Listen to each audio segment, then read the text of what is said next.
শুনেন ব্যায়ামগুলো আমাকে দেখান, যে ব্যায়াম কি কি ব্যায়াম করছে। এটা রাখো দেখি। খালি হাত এমন করে ঘুরাইতে বলছে? আমি ঘুরাইতে তো বলছিলেন এমনি এমনি এমনি করে যে এইভাবে এইভাবে আর? এমনি থেকে এইভাবে আর আর তো শুনেন, আপনি এই উঠাইতে পারতেছেন, এটা যদি এই যে এমনি এমনি এমনি করে করেন তাহলে হবে?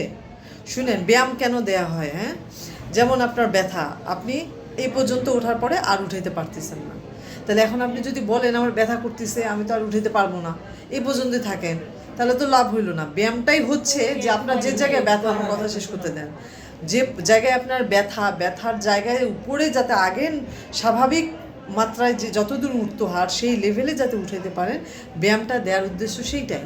তার মানে আপনার ব্যথার যে জায়গাটা এসে ব্যায়াম মানে ব্যথার জন্য আপনার হাতটা উপরে উঠতো না, আপনার টার্গেট হবে ওইটার উপরে ওঠানো, এবং ওইটার উপরে ওঠানোর জন্য যে কাজগুলো করা হয় সেগুলোই হচ্ছে ব্যায়াম।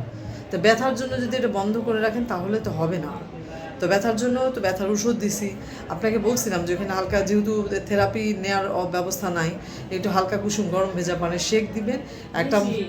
এরপরে হচ্ছে আপনি একটু ব্যায়ামগুলো করার চেষ্টা। শুনেন, আপনার যে সমস্যাটা, এটার জন্য খুব গুরুত্বপূর্ণ একটা চিকিৎসার অংশ হচ্ছে ব্যায়াম, বুঝতে পারছেন?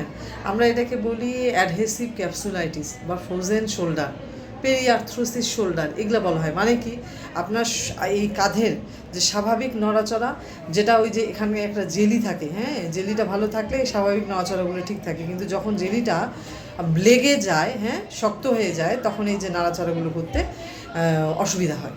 তো যার কারণেই হচ্ছে ব্যায়াম করলে এই যে জড়তাটা, সেটা আস্তে আস্তে, প্রথম দিকে অনেক ব্যথা লাগবে, সমস্যা হবে, কিন্তু ব্যায়াম করতে করতে আস্তে আস্তে জায়গাটা ফ্রি হয়ে যাবে। যদি তাতেও না হয়, তখন সেই ক্ষেত্রে আমাদের ওষুধ কাজ করে না, আমরা তখন ইঞ্জেকশন দিয়ে দিই। কিন্তু তার আগে তো চেষ্টাটা করতে হবে, তাই না? চেষ্টা না করে প্রথমে আসলেন আর ইঞ্জেকশন দিয়ে দিলাম, হইলো?